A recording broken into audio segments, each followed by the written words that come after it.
Still getting ready.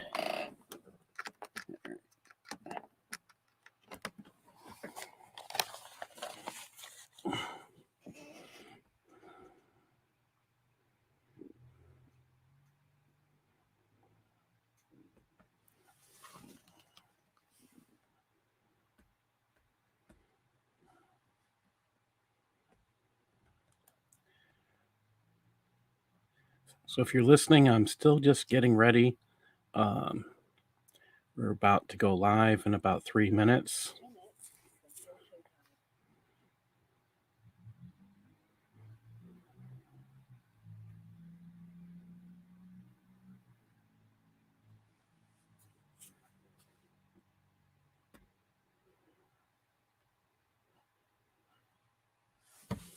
Hi, thank you for joining us. We're about to go live. We're getting closer to the 2-minute mark. It's going to be an interesting show today. I'm going to be sharing a bit of my research on Islamic deception and the permissibility of lying. What I'm going to share is you can find it on my blogs, paulsutliff.blogspot.com, or you can find it on paulsutliff.com.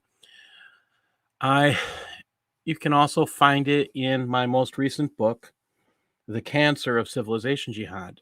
This piece will surprise you. We've got 2 minutes till we go live on all the platforms. I'm kind of surprised sometimes when I see the news and they don't wake up to stuff. And I think it's now willingly ignorance. And we're going to talk a little bit about willing ignorance. And that is unfortunately part and parcel to listening to the media today. We're going to get going pretty soon. We have about a minute left. And we're just waiting for the timer to count down pretty soon. Now, I've put a lot together today for the show. You'll see you'll be a little bit surprised, I think. Some of this stuff should shock you. I'm hoping. Hi, XYZ. Thank you for joining us.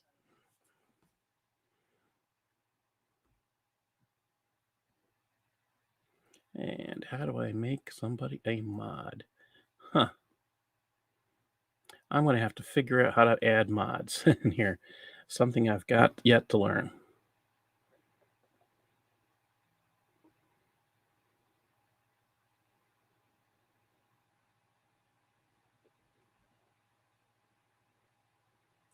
Hi, XYZ. We're about to go live. We're under a minute. And just finishing up, just trying to see if I can make you a mod since you come.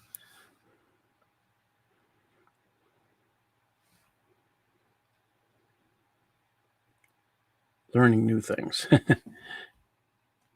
And I'll probably have to play with it later and ask Eric. Here we go. 5, 2, 1. And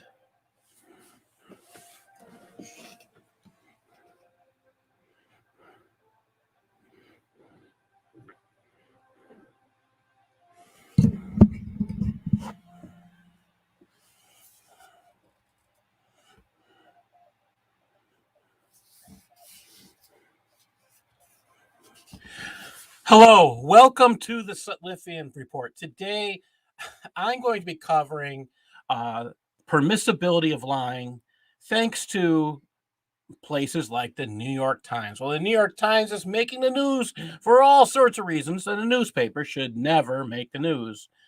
Collusion is one of them this week, and we'll be talking about that also. But playing the part of the willingly ignorant, and that is why we're talking about permissibility of lying in Islam today. So because this is a Christian news show, I want to get started with reading from the Word of God. Today we're reading Hebrews 2, verses 3 to 4. How shall we escape if we neglect so great salvation, which at the first began to be spoken by the Lord, and was confirmed unto us by them that heard him. God also bearing them witness, both the signs and wonders with diverse miracles and gifts of the Holy Spirit according to his own will. This passage is part of the warning that J. Vernon McGee mentions. Think about this. What can you do to go to hell? Nothing. What do you have to do to earn hell? Nothing. God sent his son so that all may live and have eternal life. He offered his son so that all may have this chance to become joint heirs. Can you imagine being joint heirs with the Son of God? That's what's being offered here. That just to blow your mind when you think about it. Again, he offered his son so that all may have the chance to become joint heirs. That's God. So few accept. Sad. What are they doing when they hear about this work of Christ? Nothing. They neglect the offer of salvation. But what is required to act on this offer that God presents? A simple acceptance. That's it. A belief. No vow to do this or that. No requirement to change who you are. God does that for you. All you have to do is accept that God first loved you and that his son Jesus died on the cross for your sins. But to neglect this gift leaves you on a road to hell. That road to hell forevermore. Now, Jesus didn't come and simply just proclaim who he was. He did many miracles. So many that even those who didn't think him to be the Son of God wrote about him. He offered signs and wonders to those present, not in their time, but in his time. The greatest of all these miracles was his resurrection from the dead. Dear Lord Jesus, so many say no through neglecting the offer of salvation that you put before them. Lord, we beg of you that those we know may come to know you as their Savior. You've changed our lives, Lord. You brought us happiness and joy. I know my life has meaning, Lord. I owe you so much because of what you've done in my life. Lord, use us. Use us that we can help others to see the great rewards in serving you. In Jesus' name, amen. Now, here's the cool thing. If you like these little devotions that I'm sharing, you can, if you're interested, one of the things you'll find when you go to Amazon and you type in my name are devotionals that I write. What I do is I write one a day, and eventually they become part of a book. So I have about 4 or 5 unpublished devotionals, which I'll be working on getting out pretty soon. But there's a few more out there. So that's just something you could do if you want to learn more about Christ and more about the scriptures. This is my way of sharing. I really enjoy reading the Word of God, and I hope I can pass that on to you. If there's anything I can pass on, that's it. So today, the theme today basically is lies and liars. And, I don't like that as a theme, but unfortunately, again, the New York Times put their willing ignorance on parade. And guess what? I'm stuck telling you the truth, which is what I normally do, but I didn't expect to have to do it because of the New York Times of all places. Why anybody buys that rag? That's basically good enough for toilet paper. I don't know about what else today. I have no concept of why people buy that today. I understand that businessmen may buy it because of, again, the stock reports. But you don't need that anymore. So why buy that rag? I can't figure it out. So again, we're going to be talking about this story, but what I want to do is cover the truth first. That way you can see the deception. All right. If you learn the truth, it's easier to see the deception. This is extremely important. So I just want to get into it. Now, if you pick up this book, The Cancer of Civilization Jihad, at your Amazon, I'm hoping someday you can find it in your local bookstore. If you go to your local Barnes and Noble, they can order it for you. This book, The Cancer of Civilization Jihad, and you can find it again on my blog. You'll find the details, my research. You'll find everything. Why? Because my whole point is not to make a lot of cash. My whole point is to get the truth out. I'd like to make a lot of cash, but that's just not happening. The truth is more important than anything. Eh, Why people are okay with being deceived blows my mind. Because again, if you're okay with being deceived, that makes you willingly ignorant in what we would call an ignoramus, or willingly stupid, which my parents raised me to be someone that seeks out truth. I hope your parents did that for you. I just can't understand the idea of being willingly deceived. I mean, how would you ever know if you're being lied to? How would you ever? I mean, can you imagine living in that world? I personally can't. So let me just share. Here's this. I wrote this again. The way I've written this is I cover the Islamic scriptures first, and I look at this as behavioral. I did this from an academic perspective. And what do I mean by that? I was an academic professional. I was a educator in a high school, and my goal in doing this was number one, to put out the truth and to look at it from an academic perspective. Because when you can't find the truth, I'm sorry, when you have to share something that's not what I would call a popular truth, you have to put it out in highly academic fashion in order for you not to get fired when you are an academic professional. Now, this is extremely important. So what's interesting is this book came out after I retired, and the reason why it came out after I retired is because of the last two chapters. Um, it covers things. I talked about hatred last week, and that and then my last chapter in here is on jihad. But those things are so small compared to this first part, because the deception, the permissibility of lying builds everything up. You can't have some of these things without the beginning of deception, the beginning of permissibility of lying. So let's get into this. One of the major components of trust in Western society is based on a belief that those you know and are friends with you will tell you the truth. We also expect that when a person is sworn into a court of law to tell the truth, we expect people under oath to tell nothing but the truth. This is a Western cultural norm. It's common sense not to expect criminals to tell the truth when lying can get them out of trouble. Sadly, in today's world, we expect politicians to lie to us. But this also is a statement that they are going against the norm. When politicians get caught lying, we call it scandalous. They get exposed for telling lies. But is this the same for people who believe in Islamic supremacy? Under Islam, there are 5 Arabic words that have to do with lying to non-Muslims. 5, get that, 5. We need to start with the most basic understanding of this concept, which can be found in the Hadith.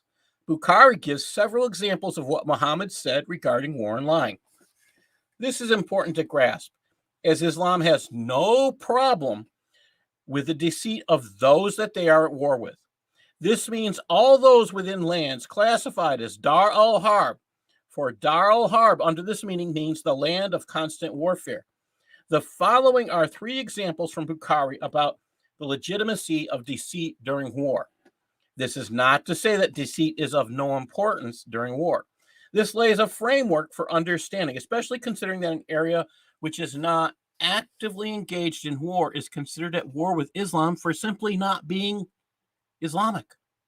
So if you are living in a country that is not considered Islamic, those living within that country who are followers of Islam are allowed to deceive you. Again, like I said, there are 5 words that have to do with deceit, that have to do with lying. 5 words, Arabic words, that they have 5 Arabic words to describe lying.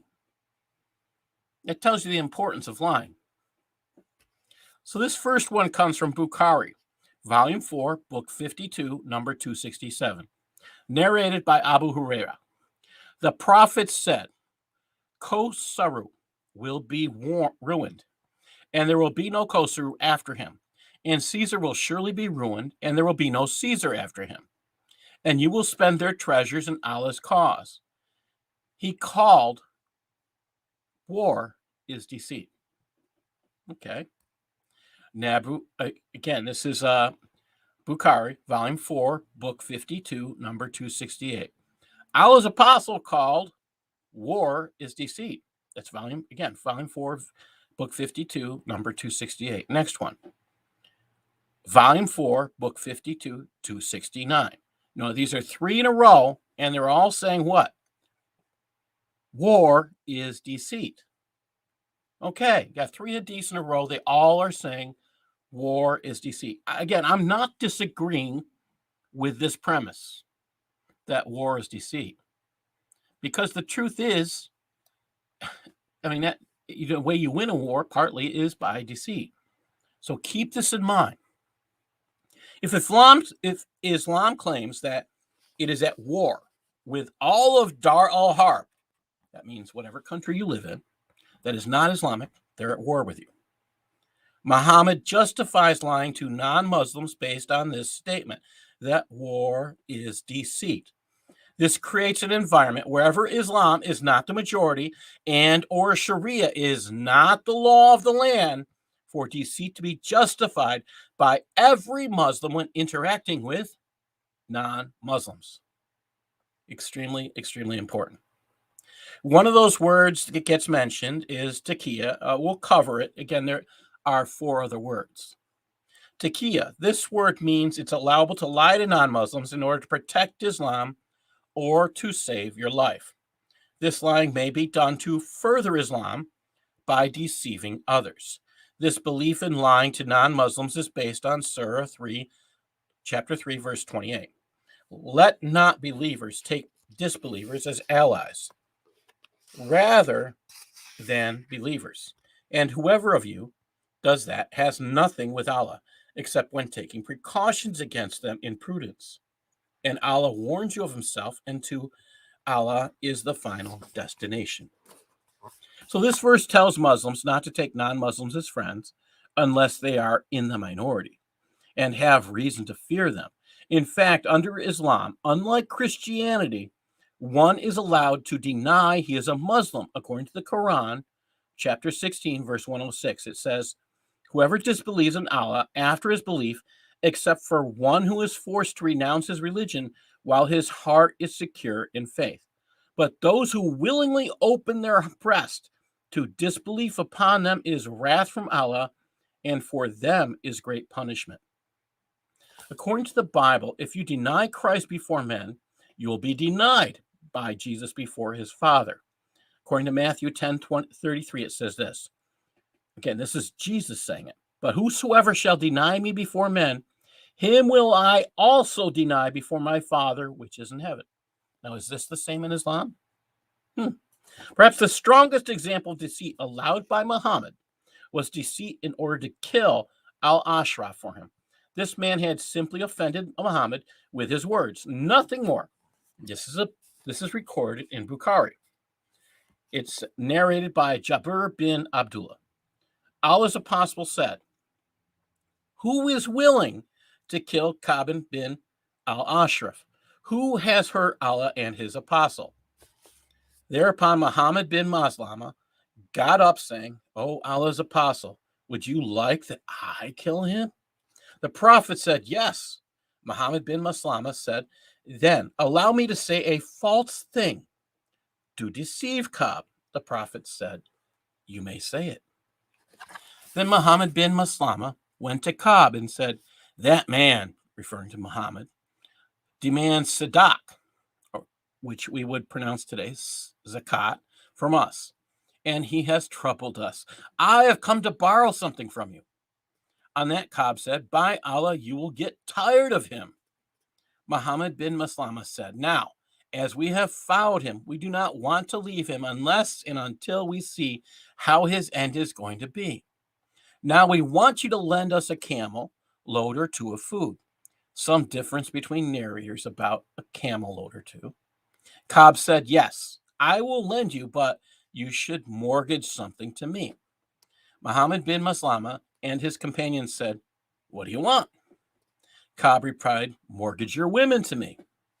They said, how can we mortgage our women to you, and you are the most handsome of the Arabs? Cobb said, then mortgage your sons to me. They said, how can we mortgage our sons to you? Later, they would be abused by the people saying they so-and-so had been mortgaged for a camel load of food. That would cause us great disgrace.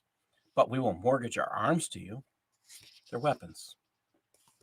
Muhammad bin Maslama and his companion promised Cobb that Muhammad would return to him. We came to Cobb at night, along with Cobb's foster brother, Abu Nayla. Cobb invited them to come to his fort, and then he went down to them. His wife asked him, where are you going at this time? Cobb replied, none but Muhammad bin Maslama and my foster brother, Abu Nayla, have come. His wife said, I hear a voice, as if dropping blood is from him. Cobb said, there are none but my brother Muhammad bin Maslama and my foster brother Abu Nayla. A generous man should respond to a call at night, even if it is invited to be killed. Muhammad bin Maslama went with the two men. Some narrators mention the men as Abu bin Jabir, Al-Harith bin Aus, and Abad bin Bashir.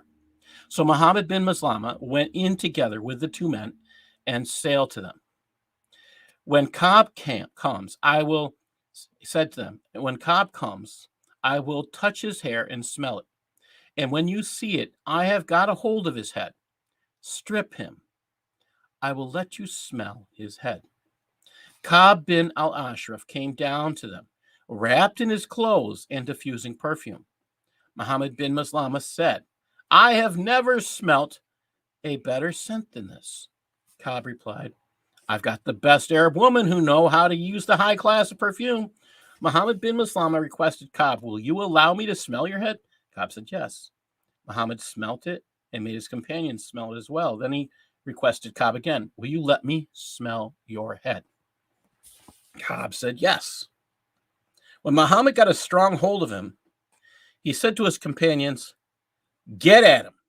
So they killed him and went to the Prophet and informed him. Abu Rafi was killed after Cobb bin al-Ashraf. This is volume 5, book 59, number 369. Keep thinking about this. Again, this is Bukhari. There are a lot of Islamic statements that lying is practiced by Shiites versus Sunnis. In my research, I found this to be untrue. In fact, there is a section of Sharia on this very topic. Sharia law under Sunni law has 4 schools of thought: Hanafi, Maliki, Shafi, and Hanbali. In Umda al-Salik, also known as Reliance of the Traveler, which is Sharia in English, this particular translation has statements of approval of accuracy in translation by groups of the Muslim Brotherhood and trusted sources in Sunni Islamic scholarship. So let's read R 8.0 to 8.2. It states, R 8.0, lying. R 8.1, primary texts from the Quran and Sunnah that it is unlawful to lie are both numerous and intersubstantive, it being among the ugliest sins and most disgusting faults, because of the scholarly consensus of the community, the Ummah, that is prohibited, and the unanimity among of the primary textual evidence. There is little need to cite particular examples thereof. Our only concern here being to explain the exceptions to what is considered lying and apprise of the details. Permissible lying. The Prophet said, he who settles disagreements between people to bring about good or says something commendable is not a liar. This much is related by both Bukhari and Muslim, with Muslim's version recording that Kulthum added, quote, I did not hear him permit untruth in anything. People say except for 3 things: war, Settling disagreements so you can deceive your brother. And a man talking with his wife, or she with him. So you can deceive your wife. You can deceive your friend. And you can deceive those when you're at war. This is permissible lying. R8.2. It's just kind of mind-blowing when you think about it. This is an explicit statement that lying is sometimes permissible. Again, I'm still reading from Sharia. This is an explicit statement that lying is permissible for a given interest, scholars having established criteria defining what types of it are lawful. The best analysis of it I have seen is by Imam Ghazali. If something is attainable through both telling the truth and lying, it is unlawful to accomplish it through lying because there is no need for it. When it is possible to achieve such an aim by lying, but not by telling the truth, it is permissible to lie if attaining the goal is permissible. Again, this comes from Reliance of the Traveler. Something that you got to buy this book. If you haven't bought it, go buy it. It's shocking stuff. When the purpose of lying is to circumvent someone who is preventing one from doing something permissible, and it is obligatory to lie if the goal is obligatory. It's something to consider. Okay, if you're at war, okay. When, for example, one is again, this is still part of Sharia. When, for example, one is concealing a Muslim from an oppressor who asks where he is, it is obligatory to lie about his being hidden. Or when a person deposits an article with one for safekeeping and an oppressor wanting to appropriate it inquires about it, it is obligatory to lie about having concealed it. For if one informs him about the article and then seizes it, one is financially liable to the owner to cover the article's cost. Now listen close. This continues. Whether the purpose is war, settling a disagreement, or gaining the sympathy of a victim legally entitled, are you catching this? You're allowed to deceive the law. That means the police, lawyers. You are allowed to. I want to reread this because, again, settling, whether a purpose is war, settling a disagreement, or gaining sympathy of a victim legally entitled to retaliate against one so that he will forbear to do so, it is not unlawful to lie when any of these aims can be attained through lying, but is religiously more precautionary in all such cases to employ words that give misleading impression, meaning to intend by one's words something that is literally true, in respect to which one is not lying, while the outward purport of the words deceives the hearer, though even if one does not have such an intention and merely lies without intending anything else. It is not unlawful in the above circumstances. This continues. Believe it or not, it continues. This is true of every expression connected with a legitimating desired end, whether one's own or another's. An example of a legitimate end of one's own is when an oppressor intending to appropriate one's property inquires about it, in which case one may deny it. Or if a ruler asked one about a wicked act one has committed, that it is solely between oneself and Allah. Oh, so you can lie about something you've done because it's between you and your God. Yeah. Something to think about. Some of these things you just got to sit there and go, wow. I mean, really. If a ruler asks about a wicked act one has committed, so between oneself and Allah, in which case one is entitled to disclaim it, such as by saying, I didn't commit fornication, or I didn't go drinking. Oh, we're talking about drinking alcohol and committing acts that, again, these are, so as you're allowed to lie to your lawyers and to your government about crimes you have committed. So what do they think about Again, this is an Islamic country as well. Think about that. If they're allowed to do it in an Islamic country, what are they going to do when they come here? Or do you think you can expect them to tell the truth in a court of law? If they're told in Sharia they can lie to their own. Wow. This goes on. An example of legitimating desired end of another is when one is asked about another's secret and one disacknowledges it, and so on. One should compare the bad consequences entailed by lying to those entailed by telling the truth. And if the consequences of telling the truth are more damaging, uh, one is entitled to lie. What? Oh, again, permissible lying. Why do you trust someone when this is the rules of their faith, the law of their faith? Let's keep going.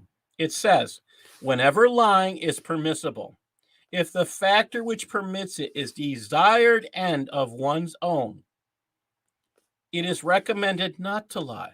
But when the factor that permits it is the desired end of another, it is not unlawful to infringe upon his rights. So not only can you deceive someone, you can infringe on their rights. Does this legalize rape?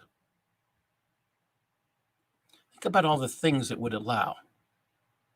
And this is only written in this section on telling the truth. Think about that. Now, if this doesn't have you shocked, you're probably one of those few readers out there that stays informed. The question that has to be asked is this not an irreconcilable difference with Western civilization?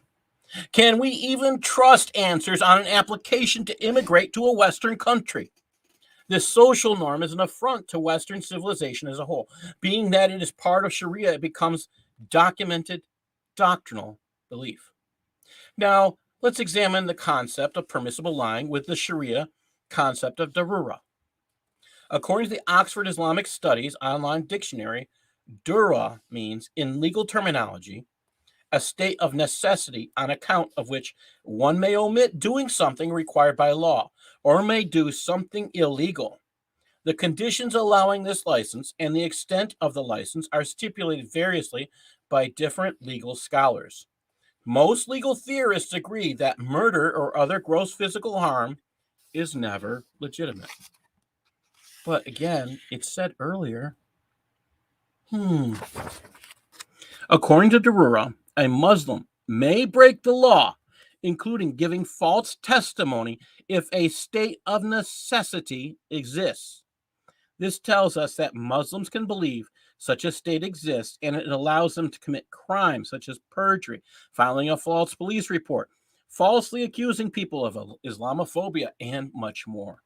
According to Dr. Patrick Cicado, the term darura is used by many Islamic scholars to justify Muslim minority adaptation to Western norms in Western states, compliance to Western legal systems, and loyalty to Western states and governments.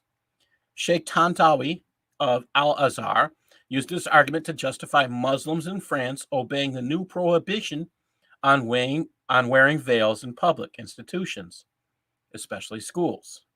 Using darura to justify complying with the law of non-Muslim country also implies that they will as soon as possible refuse those laws when they are numerous enough to change them. Several examples exist of Muslims lying to non-Muslims. But what is not noticed enough is when they say one thing to the non-Muslim, then say the opposite to their Muslim friends. This concept of darura completely accepts this. Anjum Chowdhury, a leader of al-Muhajirun, was on the BBC claiming he condemned the actions of the 9/11 terrorists shortly after the event. But not even a full 2 years later, he was exposed as supporting those actors of terror against the United States. A recording was made of Anjum Chowdhury calling the hijacking terrorists the Magnificent. 19. That's how many hijackers there were. and they killed thousands. He also said, "We are here today to talk about the Magnificent 19, those who 2 years ago split the world today into two camps, the camp of Islam and the camp of non-Islam, the kuffar, those who revived again the obligation of jihad worldwide." I'm not disagreeing with that those 19 pretty much did that. And that should be scary when you think about the meaning. On September 12th of 2019, Lars Weinand's article on what was supposed to be a horrid example of Islamophobia was published with tonline.de. This article states that the picture, which is a picture of a toilet with Islamic scriptures torn up, it's a Quran torn into shreds and filling the toilet. It looks like some of the pieces were used as toilet paper. Now, this is an article that was supposed to expose Islam. It's supposed to be of Islamophobia. Now, let me just read a little bit more about it. The article states that the picture, which had already been circulated, showing pictures of a Quran in a toilet, along with several other pages of the Quran shredded and used for toilet paper. The concept of Durur would say that this is okay to lie and not tell that a Muslim committed this act. Did the Imam of the mosque know who committed this crime? We may never know that. The source for this photo is Ramazan Dogan, a Muslim who has run unsuccessfully to become a politician in Germany. This event in a mosque in Schleswig, Germany, actually took place much earlier on July 5th of 2019. It was claimed that this event was an Islamophobic hate crime, but an Iraqi migrant in France was caught and pled guilty to the crime. By the time the police had discovered that a Muslim had committed the supposed hate crime against the faith, pictures of this event had spread into Turkey, angering many. I have had encounters with Muslims openly lying to me and others. Dr. Muhammad Shafiq, a former professor at Nazareth College and the former Imam of the Islamic Center of Rochester, New York. I've met him 3 times, and each time I've asked the same questions and received the same answers. He tells everyone Islam means peace. I ask him during the Q&A time, what does Islam mean in Arabic? He responds, submission. I then respond, so you were lying to me when you told us it meant peace. The last time he went so far as to say that the Arabic word salam means the same thing as shalom in Hebrew. He did not know I'd taken 12 undergraduate credits in Hebrew. I got so angry at this lie, I couldn't speak. Instead, I wrote to the board of trustees at Nazareth College, where he had been a professor, and asked that he never be allowed to teach there. Again, since he was lying to the public, using his title as Professor Emeritus from Nazareth as part of his qualifications to speak. Submission is as far from peace as you can imagine. Lying to the general public while claiming to be an expert educator from an institution, whether retired or not, is academic malfeasance and grounds for dismissal or removal of credentials. One of my most recent encounters with Muslims came as a result of using Ubers to get to church. I rode with a Muslim driver who said he was an imam at his mosque. He told me Christians were deceived and they didn't have the truth about Jesus. I said to him, so you want me to read about Jesus in the Quran? You do know the Quran states the Gospels are accurate, right? He lied to me saying that wasn't true. My claim that he lied is based on the Quran. The Quran says in Surah 3:3, He, Allah, sent down on you the book with the truth, confirming that what is between his hands, and has sent down the Torah and the Injil, the Gospel. That's what that's supposed to mean, right? And he will teach him the book and the wisdom and the Torah and the Gospel. That's Surah 3:48. As stated previously, this misinformation of Christian and Jew and all non-Muslims is part of their doctrinal belief that they are at war with non-Muslims. People who live in lands and areas that are not Darul Islam can be deceived. The Imam I spoke of above wasn't happy when I let him know I was aware that he considered this Darul Harb, though, and thought deception was justified to bring people to Islam. I told him when I wanted to know about Muhammad, I went to the Quran and the Sunnah, and I read the Sirah al-Rasul. So why is it wrong to go to the Christian sources the Quran states are legitimate to learn about Jesus from? Really? I mean, think about it. You want to learn about Jesus? Why would you go someplace where he's not mentioned? Yeah, Jesus is not mentioned in the Quran. They have this guy called Isa, and if you look up who Isa, what that name really is, it's Esau. That's from the Old Testament. That's not Jesus. Sadly, this brings me to the problem that deceit creates when used too often. It messes with your logic center. When you are deceitful on a regular basis, in order to justify your lies, you have to contradict the laws of logic. Many law enforcement personnel are experts at detecting deception. As shown above, deceit is such a ruling way of life under Islam that it is even used to trick people into becoming Muslims. Stories about this type of deceit are being used for what Muslims call dawah, are abundant. One of the most recent ones that came across my desk as I was writing this book was in asiannews.it. They ran a story May 15th of 2019 about a 13-year-old boy being tricked on TV into converting to Islam.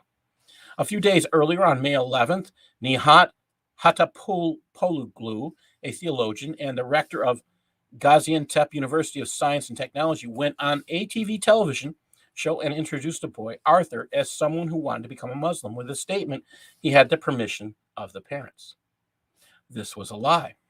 This means that the boy stated the Shahada. There is nothing in it that says I now believe in Islam. According to Arthur's mother, a Syrian friend of his told him, "Come, we'll talk on live TV. They'll give us toys and we'll eat with the stars." And my son went with him. He's a child. He made a mistake. But he did not convert, nor was he circumcised. Alina, the boy's mother, took the matter to court because this conversion violates the Lausanne Treaty, since forced conversions are a breach of its clauses on the rights of ethnic religious minorities. The absence of the parents and the absence of their consent made this a forced conversion.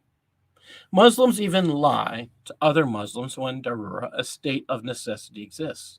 On October 2nd, 2019, a retired general of Egypt, Fayoud, was on Channel 1 and told the people of Egypt that Hassan al-Banna, the founder of the Muslim Brotherhood, had been a Jewish man. For those who are unaware, the Muslim Brotherhood is a banned entity in Egypt. It is labeled as a terrorist entity. Hassan al-Banna was a very charismatic teacher who began the movement to strengthen Islam in Egypt. To Fayoud, it is more important that Muslims be deceived and not join the Muslim Brotherhood than joining them and becoming an enemy of Egypt. The Muslim Brotherhood had attempted to kill Egypt's second president, Gamal Nasser, on October 26th of 1954. It's thought that President Nasser was inspiring Egyptians to be proud of their heritage. However, the Muslim Brotherhood was against nationalism, but in favor of pride in being Muslim alone, which is why an assassin was sent. The religious permissive lying becomes a system of lying or deceit that is all too practiced and known. The problem that may be even deeper is what dangers does this systematic method of lying cause to local societies, to nations, and to the world in general? With systematic lying as an accepted social norm, why does anyone trust what is said to them by those who profess Islam? And exactly, XYZ, you are naming the things that are important to think about.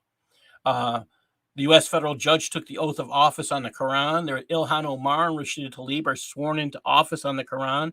Can we trust? Again, right on target. Thank you. I asked William Bradford, a former DHS official, for a comment on lying and how it affects the logic center of the brain.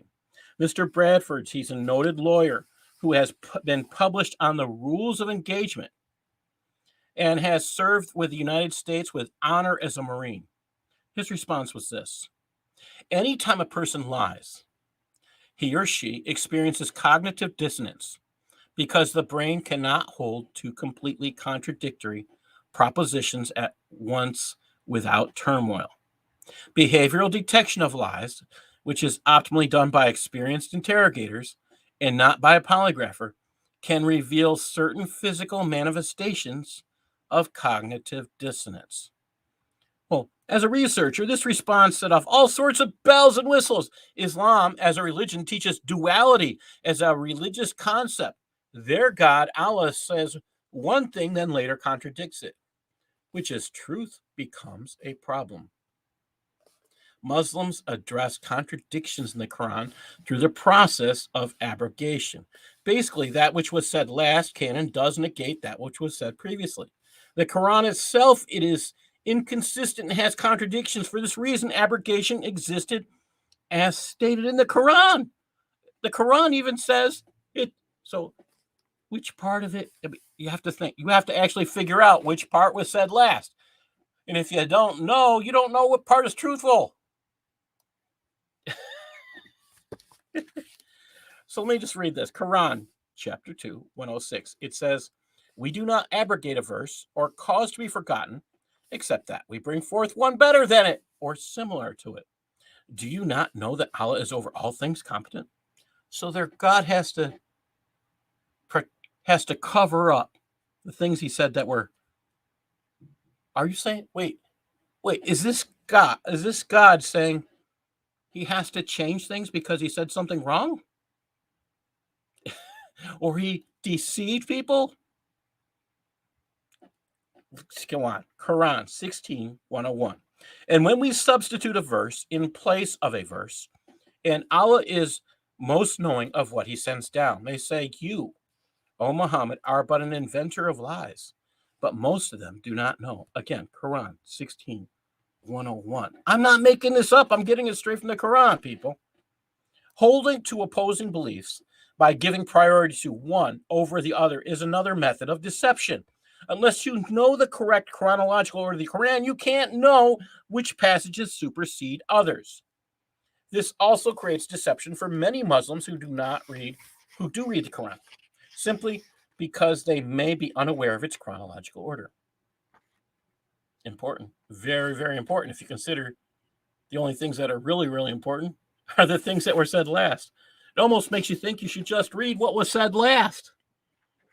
You might be just reading Surah 9 and a few others. Something to think about. If you don't know the chronology, guess what? The Quran, this is the big difficulty, is not written in chronological order. So in that respect, it is confusing. Keep listening. A culture of holding two opposing positions is ingrained in Islam. They teach that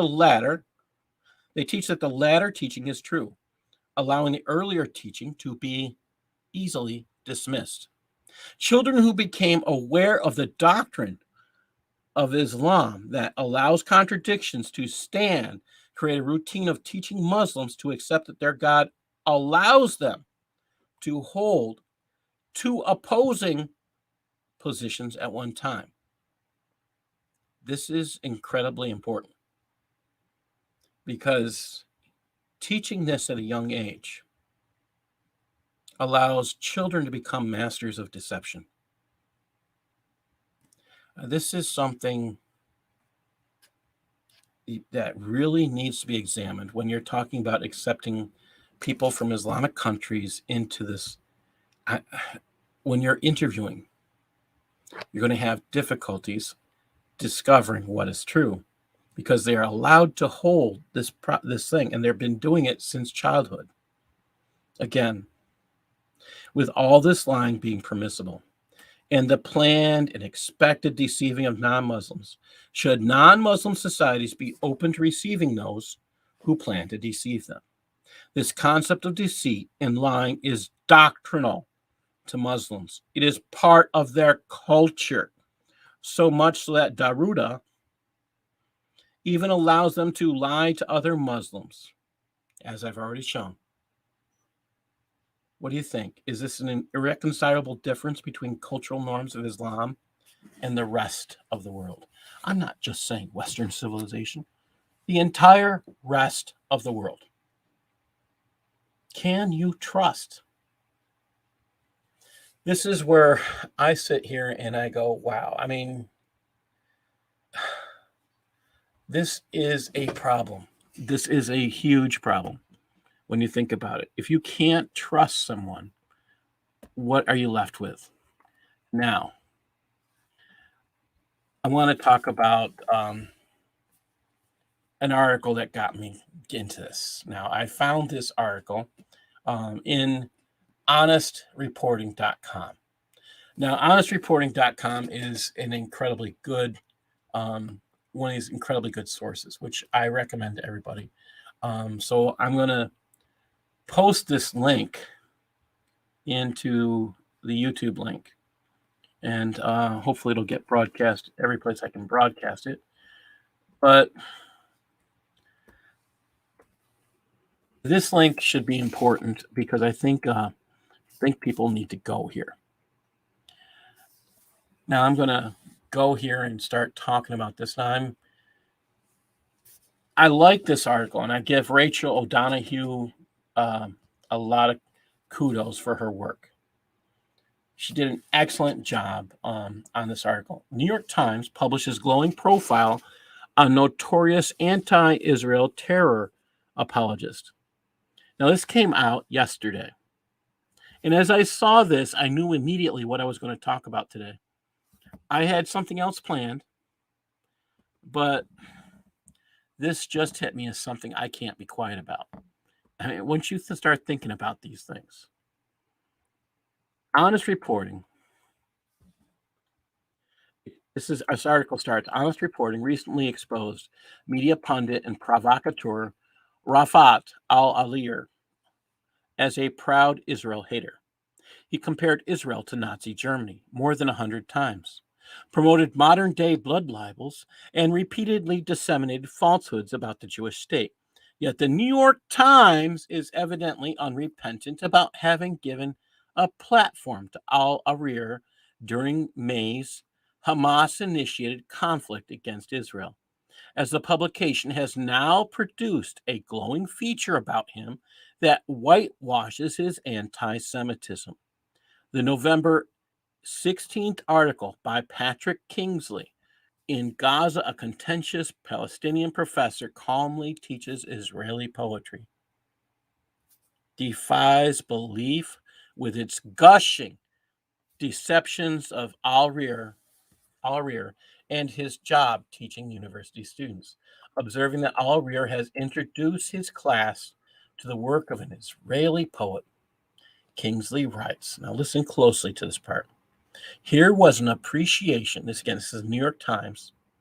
Here was an appreciation of one of Israel's best loved poets from a Palestinian professor at a university co-founded by the former leader of Hamas. The militant group that runs the Gaza government does not recognize Israel and was responsible for dozens of suicide attacks on Israelis. Experts say the study of Israeli poetry in Palestinian college is rare, though not unheard of. What Mr. al-Arir admired about the poem, Jerusalem, he told his students, was that it blurred divisions between Israelis and Palestinians and implied that Jerusalem can be a place where we all come together regardless of religion and faith. While Arir this is where O'Donoghue comes back and comments. She writes, while Arir may have paid lip service to lofty ideas about peaceful coexistence under the gaze of Kingsley, the facts speak for themselves. Al-Arir has repeatedly used his social media platform to spew hatred about Israel, including his assertion that the Jewish state is Nazi Germany on steroids, and by comparing Zionism to Hitler's Germany as two cheeks of the same dirty bleep. Kingsley seems to have missed all of this. Let me just read a few of his A few of Rifat is how he writes it. His tweets: Hitler is as peaceful as any Israeli leader. Yeah. Is this the kind of guy that you're going to trust and you really want to put his work in your newspaper? This is the stuff that I sit there and go, how could you not see this? I I sit here sometimes and I see these things and I just how about this one? Let's take a quick look at what recently happened in the UK. You've heard about the Liverpool jihadi who had a pre-explosion. Um, uh, he exploded his bomb before its time. Personally thankful for that. I say that's a blessing from God above. I'm not saying I'm glad the man's dead. Everybody's life is important, but I'd rather he die than everybody else be taken with him. I like Robert Spencer's take on this. He said this: Christianity has no tradition of suicide bombing. Actually, this might be Christine. I have to double check in a minute. Christianity has no tradition of suicide bombing. There is no equivalent in Christian tradition to Quran 9:111, which promises paradise to those who kill and are killed for Allah. Maybe Ahmad Jamal al-Swilmi converted to Christianity and then returned to Islam, turning to jihad to make up for his sin of apostasy. Another possibility is in January 2016, the Islamic State issued a manual entitled Safety and Security Guidelines for Lone Wolf Mujahideen. It told jihadis in the West to pretend to be Christians and stated, again, quote, it is permissible for you to wear a necklace showing a Christian cross. As you know, Christians or even atheist Westerners with Christian background wear crosses on their necklaces. So what was he saying? Okay, we're talking about permissibility of lying. Think about this. What was the purpose? Well, let's go a little farther. Robert Spencer did an article in PJ Media. Again, they were saying this guy, they're actually saying he was a Christian. And if you understand that even as ISIS said, it's permissible for you to lie. Deception, again, in wartime, again, they consider everybody else at war with them. This sounds cruel and inhumane, and it's almost unbelievable, but that is the way things are. It's not; these are not. It's just frustrating and to no end that we have to be so cautious and we can't trust. But can you trust someone who believes lying is something good? And this is where you run into trouble. So what happened? What am I talking about? On this day, a taxi cab pulled up in front of the Liverpool Women's Hospital and exploded into flames. Moments later, the taxi driver, David Perry, who had run out of the car, explained that he had noticed the passenger, who turned out to be an Iraqi migrant named Ahmad Jamil al-Swilmin, was wearing an explosive belt. So he locked the cab, whereupon Swilmin exploded the bomb inside it. Oh, a pre-explosion. He didn't get to where he wanted to go. Thank you to that taxi cab driver. This would have been an unfortunate standard story of jihad terrorism, writes Robert Spencer, was it not for a strange detail. Swilmin, again, creatively converted to Christianity. What was his purpose? Well, here's the catch, people. If you came during a certain time period into England, UK, if you came there and you said, oh, I'm a Christian, I'll be killed if I go back home. Well, they would give you, refugee status. Oh, so now you're not just a migrant that's there illegally, you're safe. Now, this church that he's supposed to have converted at is the very one he tried to bomb. Oh, yeah, people don't get that. See, he wasn't intending to go to the hospital and bomb it. He was intending to go to that church. How do we know this? Because of documents found in his apartment. Oh, so his goal was to blow up a church. Are you telling me that Christians would do that? No. And that's what makes this really silly. And again, it forces people to start to look at this insanity. Can you trust someone whose whose religious doctrine tells them to deceive you? The obvious answer should be absolutely not.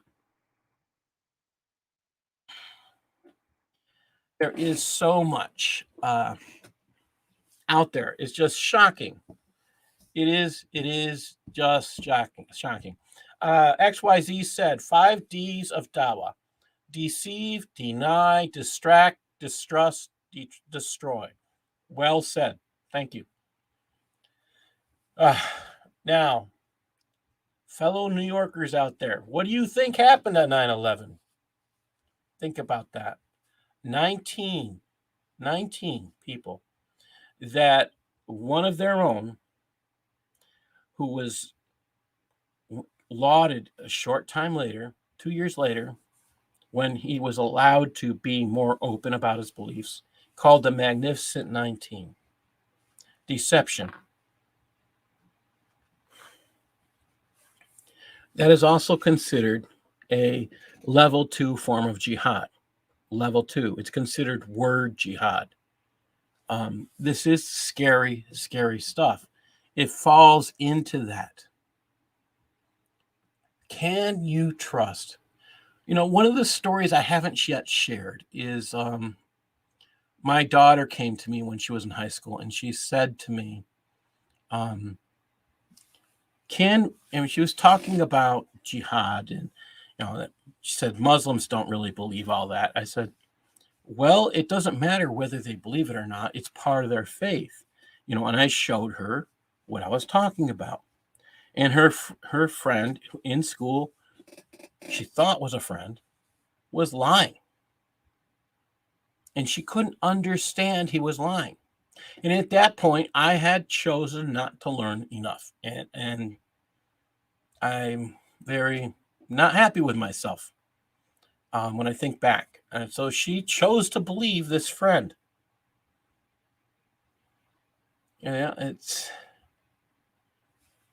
Chose to believe her friend who should know more about his faith. Unfortunately, my favorite thing has been for a long, long time is the study of apologetics.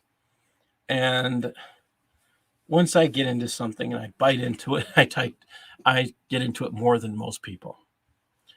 Religious structure, faith structures have been something I've enjoyed looking at for a long, long time. So understanding this and going at it from different directions, even an academic perspective, is something I have been doing for quite a long time.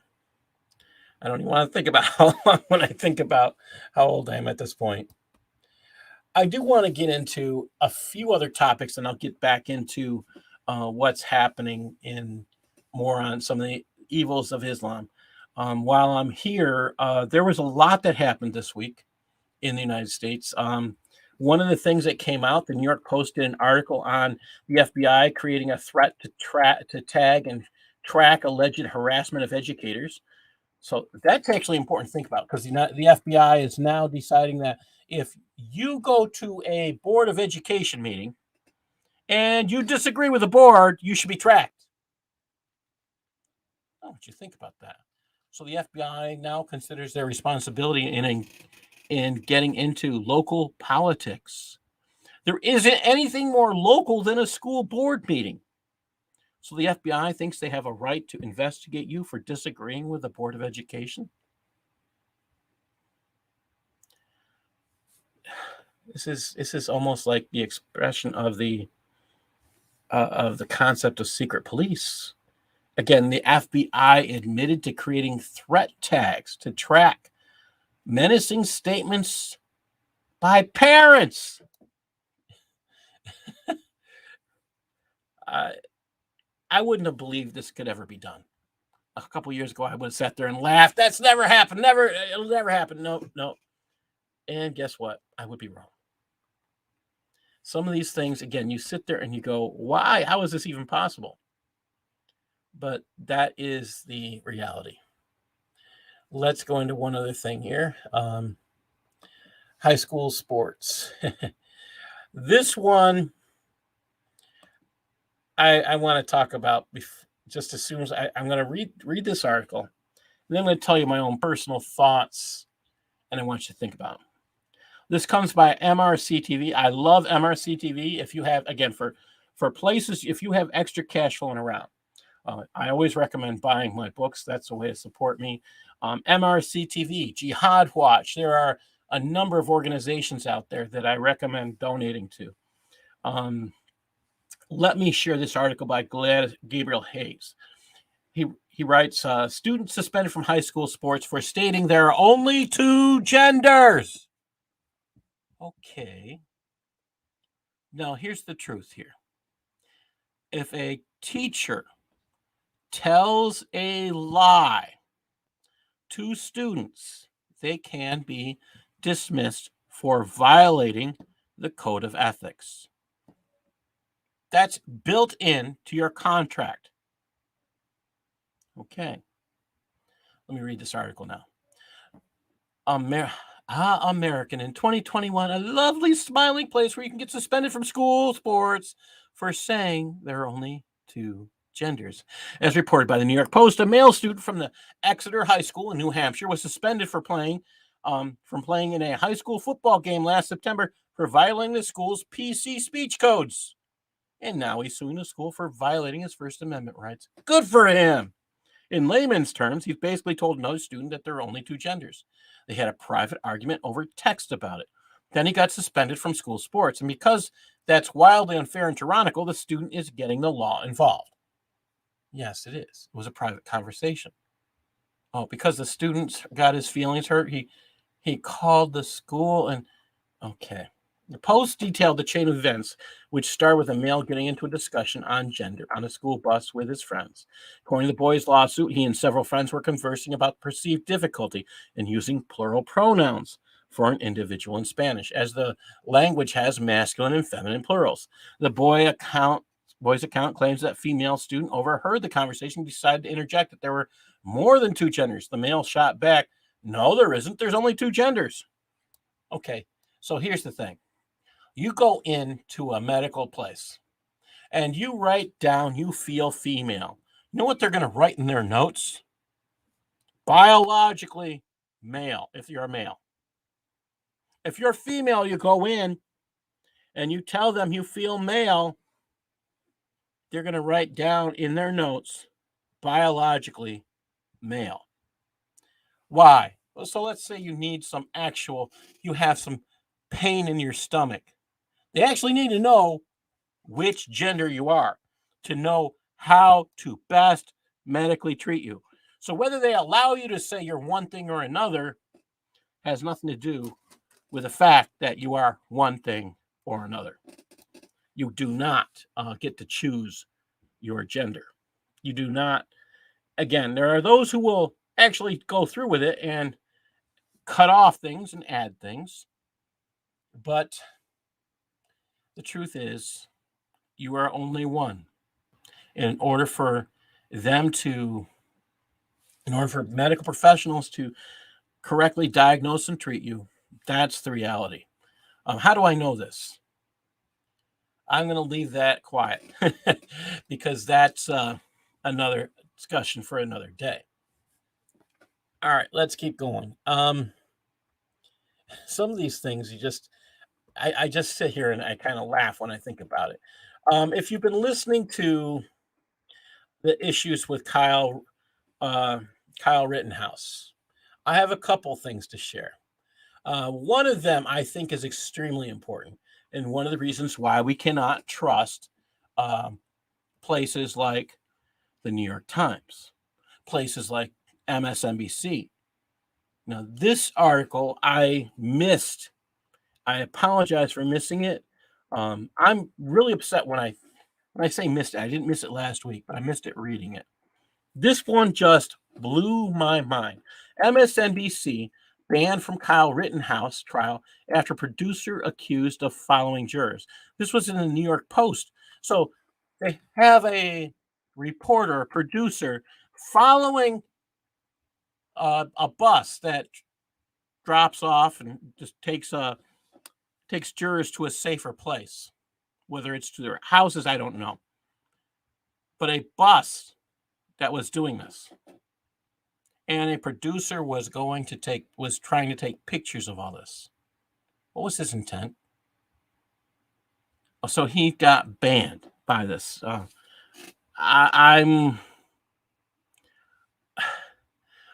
We're supposed to be able to protect the jury.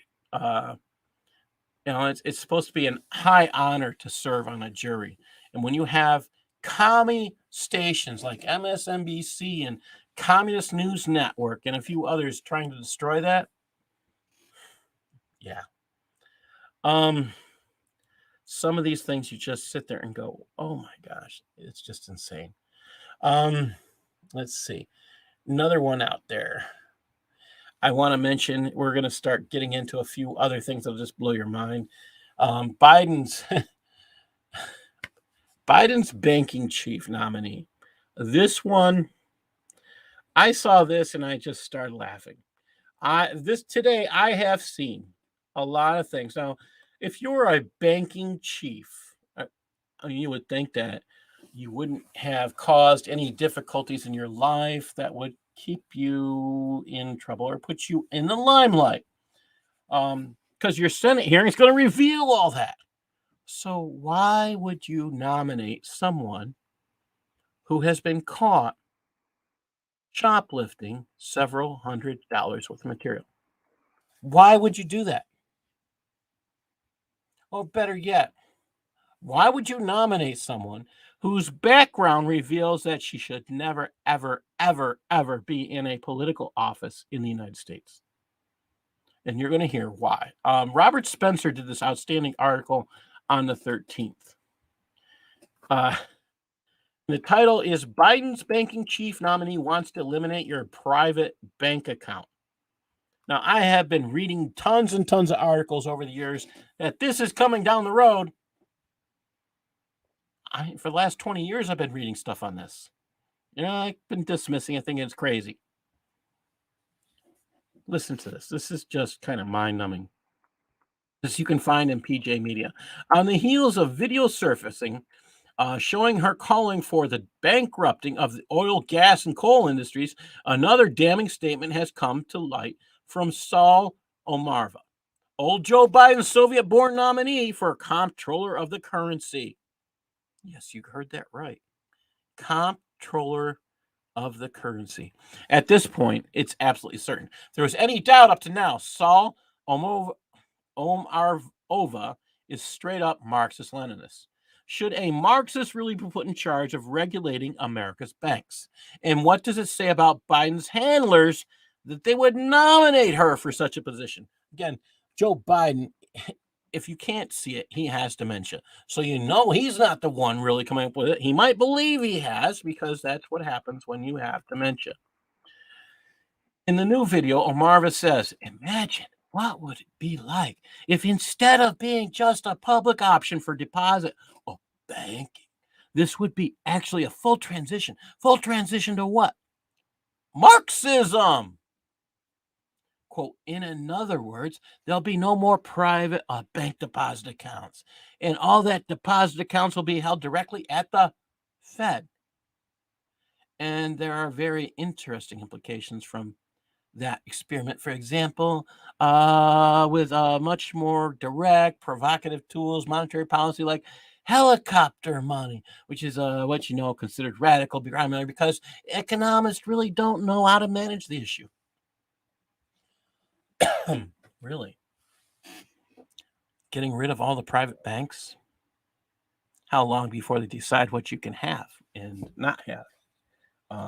Who's allowed to be paid and who's not? And if they're going to start using racism as a result, who will be the ones getting paid and not getting paid. Think about that. Is that something you would trust in the hands of the government? Especially with their big push? I also found something that I consider incredibly shocking, and of all places, I did not expect to find this. I like Mark Deese. I think his work is outstanding. And I saw this one piece he did today, and I have to share it. Racist healthcare. I've heard, even myself included, have been denied healthcare because I won't vax. And I have no problem telling people I won't vax. Why? Because I consider it a deadly option. Again, this is, why do I say it's deadly? The CDC says VAERS data is 1% of reality. That's what they say. I'm not making this up. You can read it on the CDC site. Okay. VAERS data tells you today that 18,000 have died of the vaccine. 18,000 cases. It's over 18,000 cases reported killed by the vaccine. 1%. Add 2 zeros, people. What's that number? That's a million. It's almost 2 million. So does that mean that the vaccine has killed more than COVID? You do the math, people. Okay. You do the math. Let me share this piece by Mark Deese. I just have to start it in Blog Talk. Just a second. When I see some of this stuff, I sit there and go, why? Again, some of these things it's just so shocking you don't know what to do. Racist healthcare. And I better find it and see, it didn't go away. Please don't go away. The joy of putting things in, and sometimes they're not where you want them. All right. And there's Hawthorne.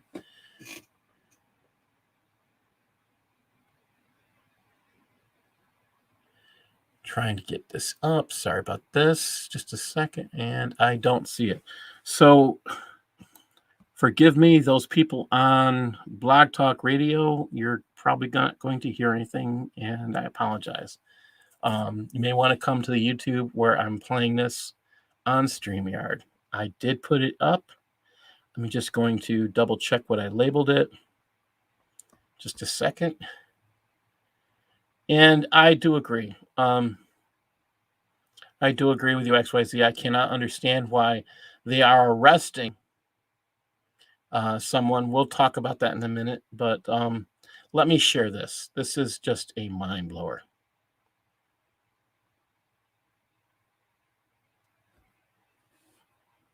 InfoWars host Harrison Smith just tested positive for coronavirus, so he went to his local health center, where in Texas they have tents set up in the parking lots of various hospitals in order to test and treat the COVID patients so they don't go into the main facility and spread it around. Looking to get the monoclonal antibody treatment in order to recover as soon as possible and avoid any possible disastrous effects of the illness. There he was denied medical treatment because he's white. And because he's smart, he pulled out his phone and captured this evidence of this appalling anti-whiteism. So I'm not gonna be able to get it today because I don't qualify. Yep. What if I like smoke and vape? I heard that was no. Okay. But if I were black and Hispanic, then I'd be able to qualify. Okay. So I'm being denied medical service because of my race. Is that? That's the criteria. Yeah. So what I do, I go around and make sure everyone meets the criteria. Okay. So yeah, that's the criteria that was set forth. If you were 65, you'll be good. But nope, you're healthy. And you're healthy and no medical conditions. So research showed that you should be able to fight off COVID. maybe it's for someone else, may preclude them a little more, make them a little more susceptible to being worse with COVID. Any questions? No, I guess not. When he posted that video on Twitter, people were understandably shocked. Others simply couldn't believe that the anti-whiteism in America had reached such a level. And so someone decided to call the Texas Health and Human Services Department and ask them straight up if they are denying people medical treatment for COVID simply because they're white. Here's that call. Texas Infusion Hotline, this is Dominique. How can I help you? Hi, Dominique. I'm just calling. Is it true that you're not giving monoclonal antibody infusions to white people? No, that's not true at all. Right. So a friend of mine was down there trying to get a monoclonal antibody infusion, and he was refused because he was not Hispanic or African American. They told him that they were only serving. Okay, so there's eligibility criterias that we go by, and African American and Hispanic are high-risk ethnicity groups, so that would be a qualifier. But that doesn't mean that we don't give it to white people. So we're prioritizing more vulnerable populations. So people who have an underlying medical condition, anyone who has an underlying medical condition can get it. But along with that, people with a BMI of 25 or higher, people who are 65 years of age or up, or high-risk ethnicity groups can get it.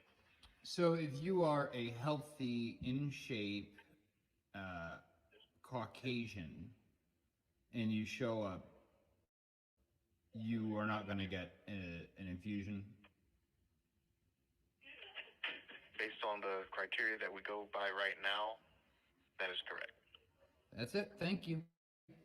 So far, and it's already been at least 4 days since this incident has occurred, nobody is reporting on this. He's just a crazy InfoWars host anyway. They're afraid, even conservative media, they're afraid to cover a story that InfoWars broke. Finally, I'm starting to see some brand name conservative social media personalities tweet the video out, but so far all of them are distancing themselves from InfoWars. They're just saying it was a Texas man, just some random Texas man. And just don't mention that it's an InfoWars host. It's funny, Ben Shapiro simply sneezes, then all brand name conservative media comes running to him with a tissue, asking if he's okay. But an InfoWars host, or somebody makes YouTube videos in their kitchen on their laptop, happens to break a critically important story, and it's usually crickets. Oh. So some of these things you hear, I like I say, I like Mark Deese.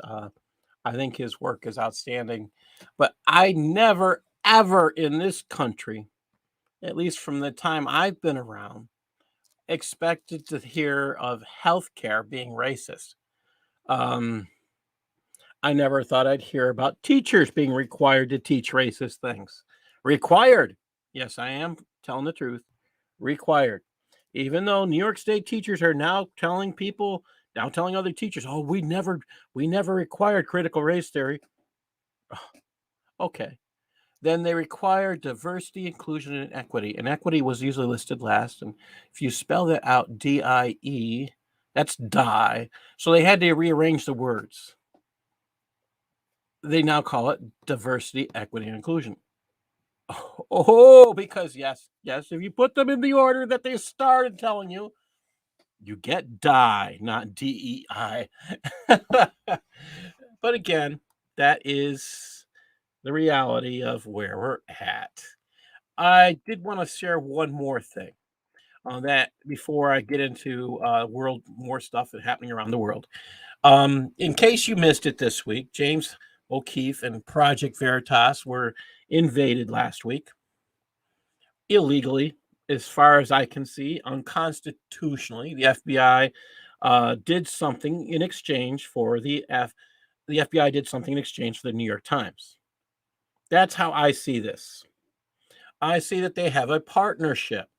See, the New York Times is being in trouble with the law because they got caught lying about Project Veritas. And guess what? The federal government turned around and investigated Project Veritas.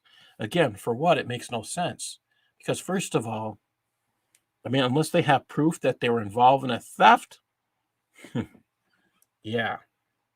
So I want to play this because Congressman uh, Madison Hawthorne went before Congress, and I do want to start this one in. I do have it in Blog Talk, so I don't know why the other one wasn't there, but let me just pull this up again. Here we go.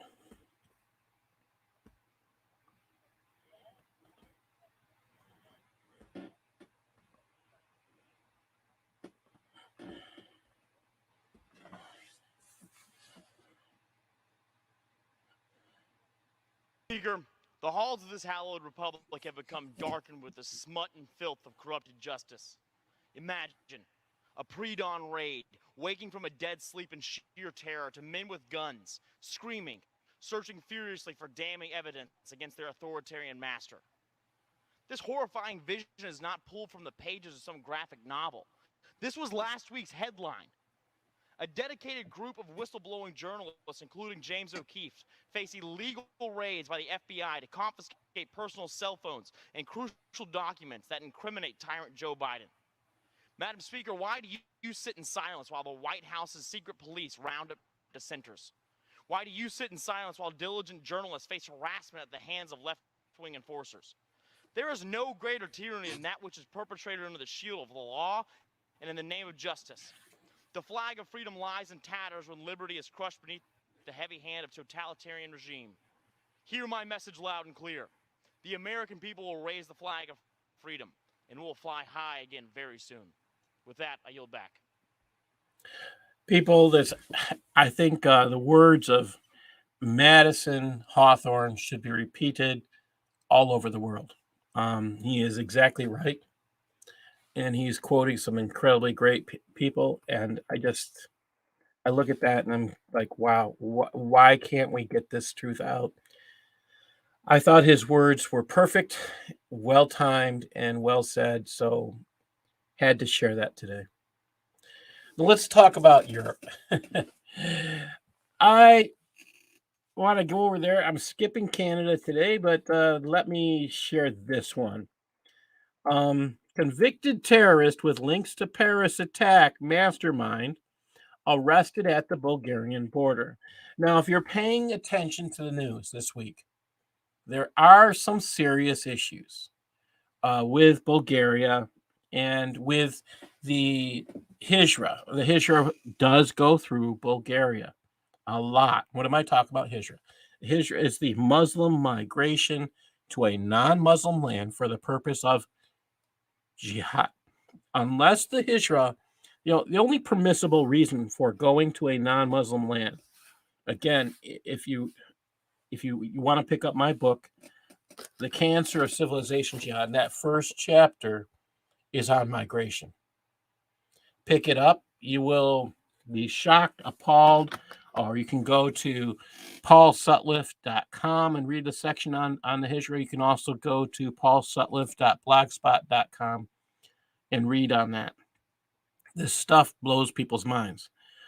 Interestingly, it is one of the most read sections on my blogs.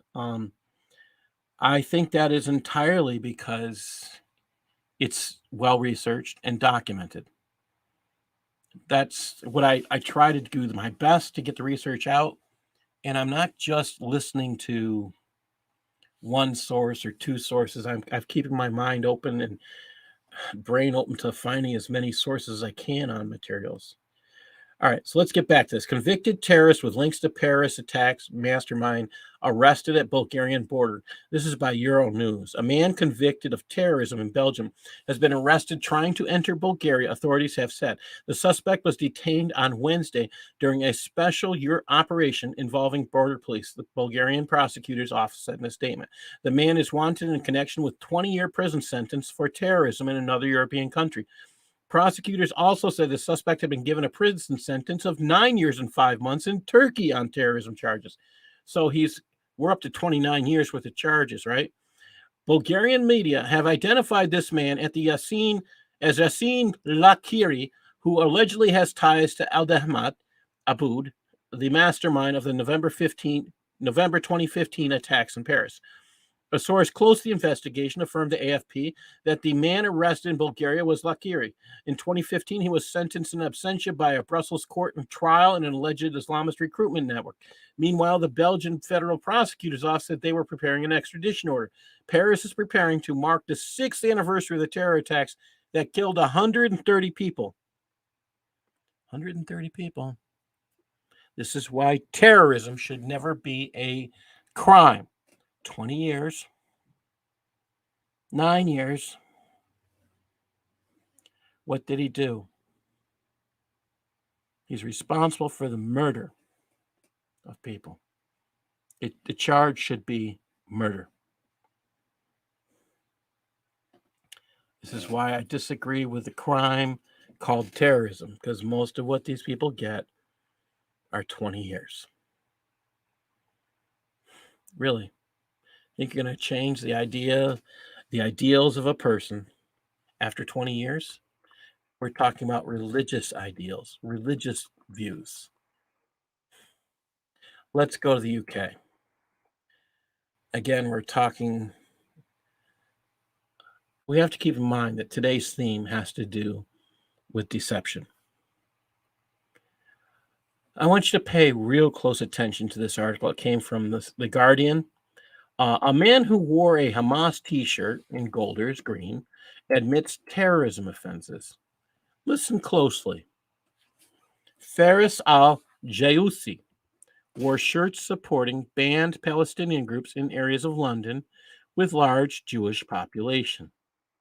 A man who wore t-shirts supporting banned Palestinian groups in Golders Green has admitted terrorism offenses.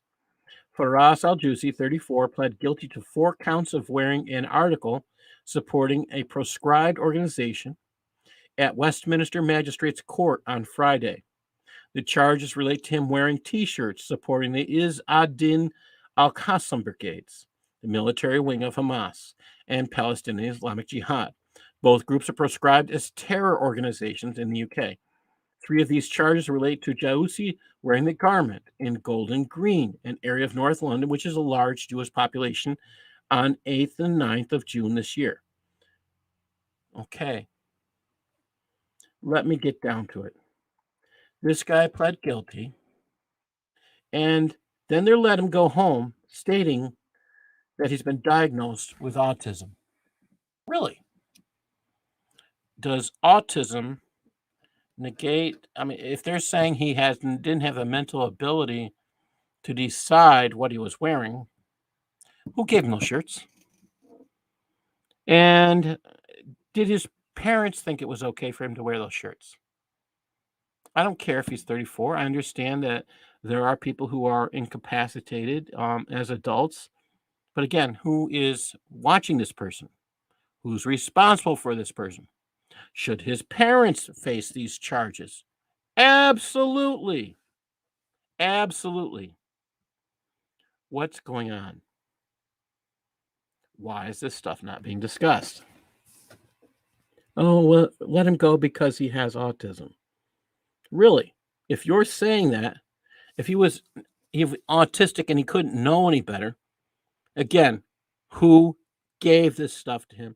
Who's supervising this man if he can't be responsible?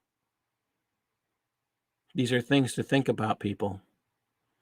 You're getting a pass because of this? Oh, this gets better. This gets better. I saw this one, and this next one, this again is in the UK. This one it may make most women want to vomit. A Sky employee, 44, this comes from the Daily Mail, who won an unfair dismissal case, lost his bid to get his job back after he said 2 young girls wearing short skirts was an open invitation to get raped. So this we would call in the United States, we would call this man a clerk or a retail clerk. Raja Minhas, 44, had sought his old job back at a remedy hearing. He was dismissed for comments about teens as they walked past. Now, teenagers. He's 44. He's talking about teenagers wearing short skirts. Something is off here, maybe in his head. Oh, so did that make him mentally incompetent? No. Does that make him a follower of Muhammad? Well, again, if you, this is why I'm saying to pick up my book, The Cancer of Civilization Jihad, because it gives you a little bit more. One of the things in here, let me just read a couple chapters on this topic. Just read some of the titles of the chapters.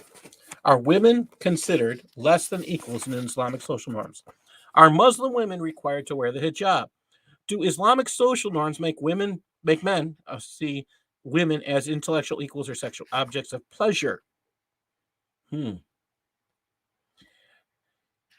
Is child marriage permissible? Is it an Islamic social norm requiring female genital mutilation?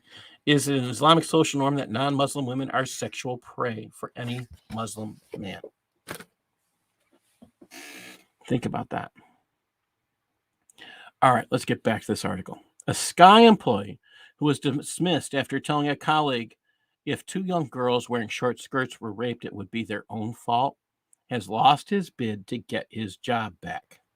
Retail advisor Raja Minhas has sought his job back as a remedy hearing after being dismissed for comments about teenagers as they walked past his Sky stand in a shopping center in Blackburn, Lancashire. Colleague reported the 44-year-old to bosses, claiming he told her girls in general who wear skirts like that can get raped.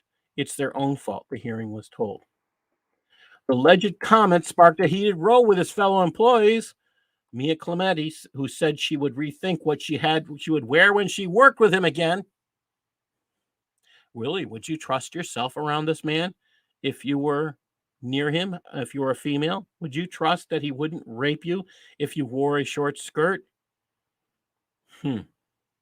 Tribunal heard the employees were working at the shopping center to drum up business for Sky Products in June of 2019. Later this year, a tribunal judge ruled the dismissal was unfair, said he would be seeking his old job back. Really, was it unfair to protect the employees as well as the patrons? Guess what? He's not getting his job back. He lost. But can you imagine being the person that had to work with him as a female after knowing that? Some of these things are just so shocking. It should set you on fire here. But again, what he's saying, the truth of the matter is what he's saying is permissible. Is permissible under Islamic social norms. That's why I registered my book as social psychology. I didn't register it as terrorism. I didn't register it as Islam. I put it under the social psychology. Why? Because I looked at this academically. So when you want to look at social psychology, again, I looked at social norms. That's social psychology, people. And who better to write on social psychology than a person who's worked with teenagers for over 20 years? So think about it. All right, let's get into this next article from Italy. This will blow your mind. Also, one of the things I do recommend, when I recommend articles to you, a lot of times I get them in different languages. You may not see them in your language. So what I do tell people is you go to translate.google. You get these articles in different languages and you put them in. It's like it's Italian. This one I'm going to put out through StreamYard. It is this is written in Italian, but when I look at it and I use translate.google, I'm not saying I get the best translation. What I'm saying is I get a translation that's in English that I can read. So this is something I recommend. I love getting that. I can read foreign newspapers because of this. I can read foreign news sources because of this. I might not like Google, but this is one of the things I do like. So this article is entitled Ostia, beaten because she is not wearing a burqa. The condemnation of politics, enough religious fanaticism.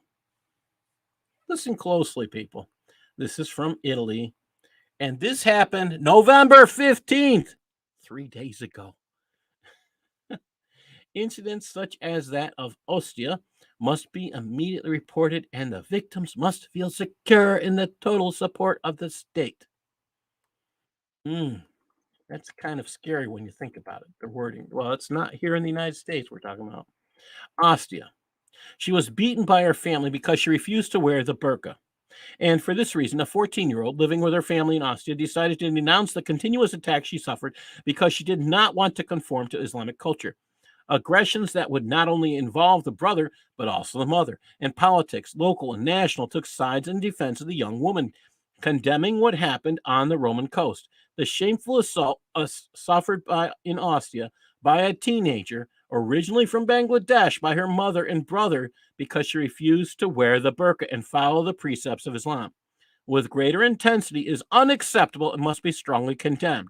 The comment of the senator of the League, William Davis, was such dramatic episodes are intolerable for a democracy like ours, which in its founding law, the Constitution provides for respect for diversity, different opinions, and religious choice.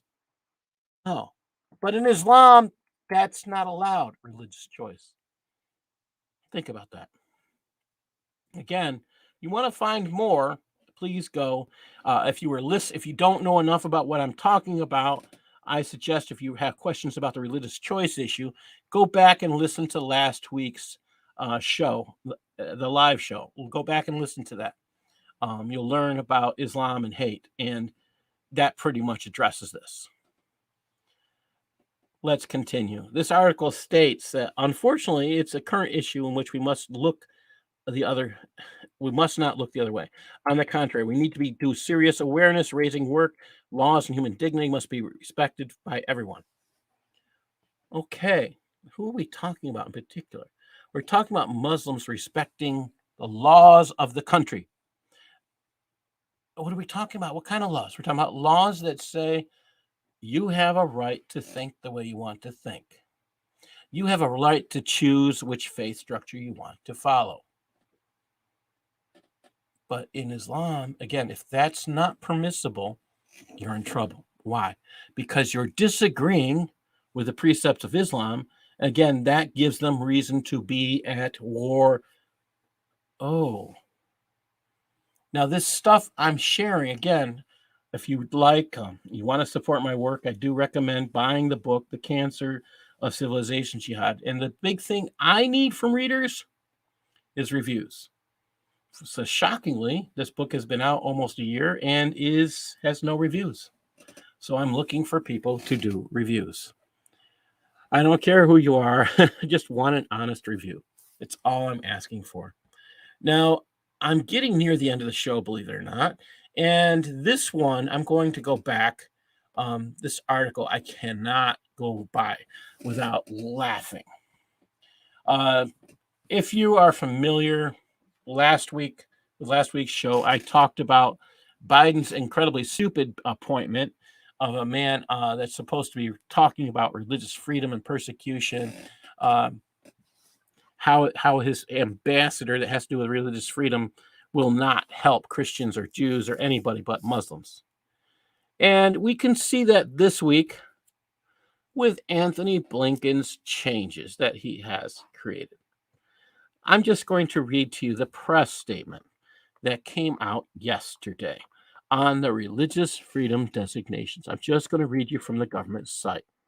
It states, the United States will not waver in its commitment to advocate for freedom of religion or belief for all and in every country. In far too many places around the world, we continue to see governments harass, arrest, threaten jail, and kill individuals simply for seeking to live their lives in accordance with their beliefs. The administration is committed to supporting every individual's right to freedom of religion or belief, including by confronting and combating violators and abusers of this human right. Each year, the Secretary of State has a responsibility to identify governments and non-state actors who, because of their religious freedom violations, merit designation under the International Religious Freedom Act. Blinken says, I am designating Burma, the People's Republic of China, Eritrea, Iran, the DPRK, Pakistan, Russia, Saudi Arabia, Tajikistan, Turkmenistan as countries of particular concern for having engaged in or tolerated systemic, ongoing, egregious violations of religious freedom.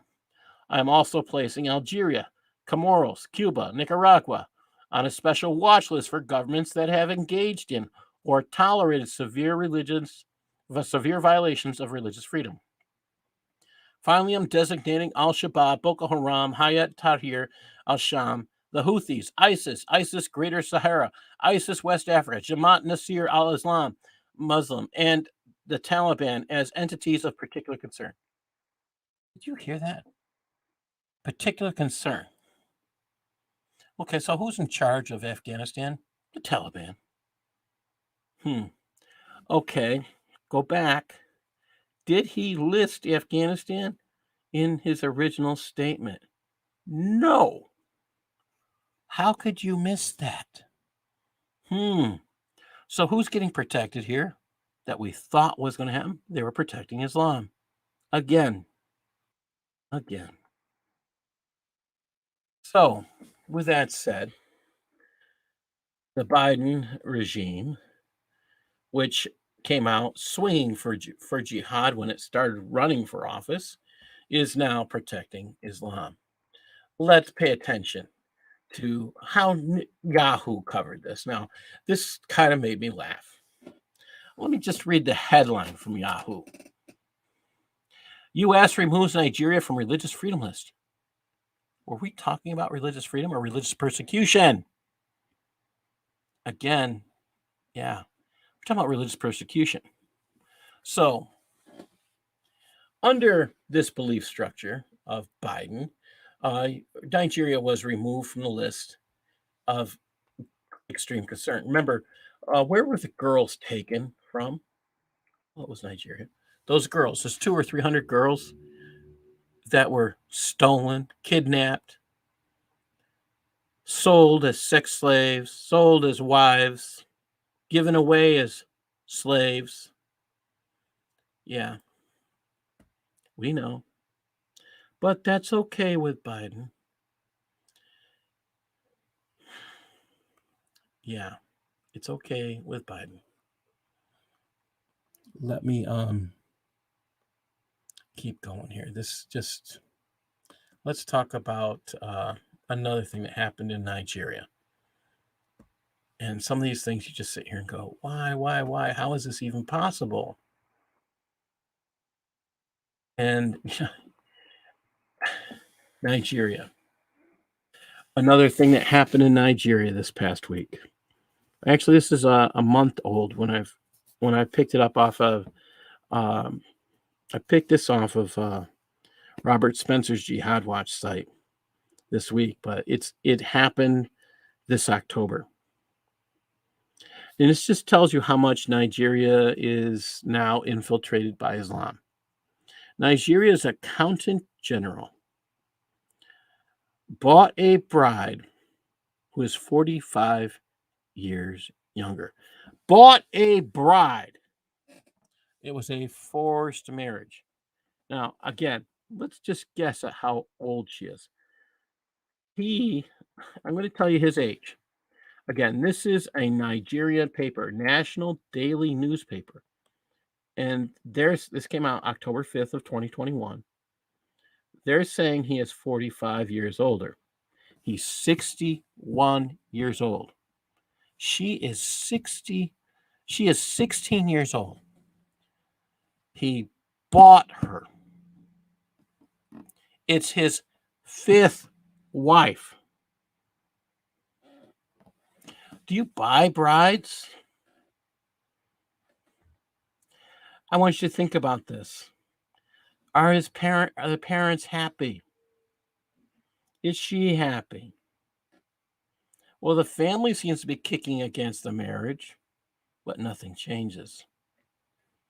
This is a man with political clout. Is this permissible under Islam? Yes. Keep thinking, people. 45. He's in his 60s. He's in his mid to late 60s, and he married a 16-year-old. Maybe he was hoping she'd be 9. Yeah. Sounds horrible, disgusting. But he's following his perfect man, ideal of a perfect man, and that would be Muhammad. So he sees nothing wrong with what he's doing. Sorry, some of these things are just disgusting. One of my last articles of the night is extremely sad as well. I credit Jihad Watch for catching a lot of this. Christine Douglas Williams wrote an incredibly good article on this. Uganda. Muslim tells pastor he'll face wrath of Allah for refusing to remove his church, then murder him. This came out today. Churches are often vandalized and burned down, and Christians murdered by Muslims waging jihad. It's a 1,400-year-old story. It is all about executing the will of Allah as revealed in the Quran and Hadith, and expanding the realm of Sharia. Church pastor Stephen Laguerre was threatened by a group of Muslims that he would face the wrath of Allah for refusing to remove his church from building. They made good on their promise. Pastor Laguerre was murdered. According to his 23-year-old daughter, as they approached, one told her father, "We have told you to remove the church, which is near a mosque, but you have not heeded our message. Today you will face the wrath from Allah." This is from the Quran, chapter 8, verse 12. I will cast terror into the heart of those who disbelieve. Therefore, strike off their heads and strike off every fingertip of them. Quran, again, 8:12. So when you hear people say Islam has nothing to do with terrorism, Allah is saying he is the creator of terrorism in chapter 8, verse 12. Thus, after Pastor Laguerre was hit with a big stick on the head, he was murdered by being slashed in the throat with a knife.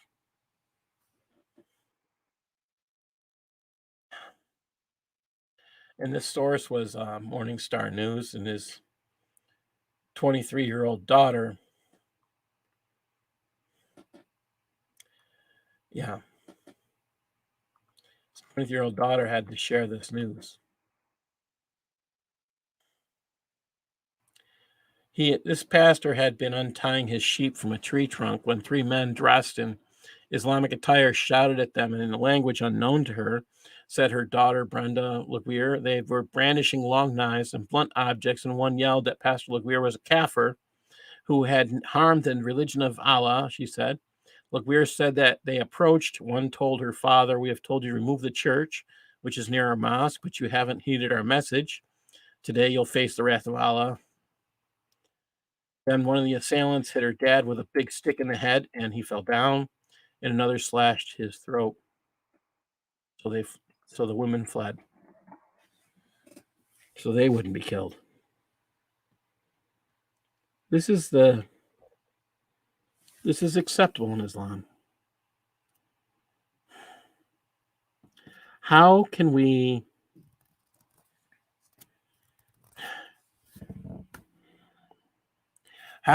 get the truth out about who Christ is to them? I say we have to live it. We have to be the ones that are able to show Christ by how we live. I think we have to look at Paul's words in Romans and live by that. It's one thing to live the way you think you should live, but it's another thing to strive to live for Christ. We will not allow these things. What I'm saying, I'm not allowing these horrible things to happen? No. These horrible things will still happen. What can we do to change things? We have to stand up, people. We have to stop being wimpy. What do I mean by that? When something's wrong, you stand up and let your voice be heard. If you don't believe in things like vaccines, get off your butt. Go join a local group that does protests.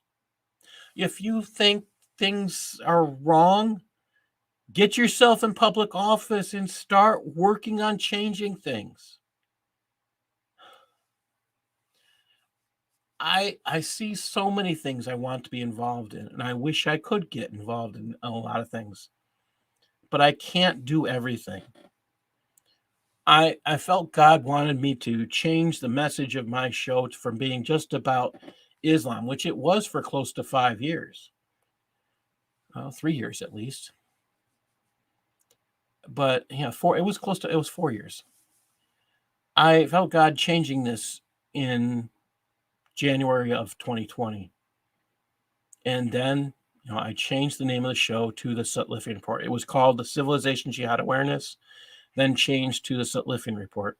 And then the quote pandemic hit. And boy, I just kind of was surprised.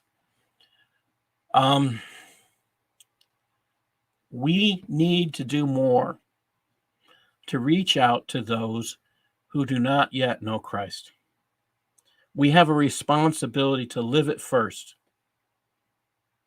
Live the gospel. It's not only to believe, it's to live it. We need to be able to open our mouths and tell people, you need to hear about Jesus, what he's done in your life, what he's done in my. Share your story. I have about 8 minutes left. I'll give you a glimpse. I went to a church when I was a kid where it was very traditional.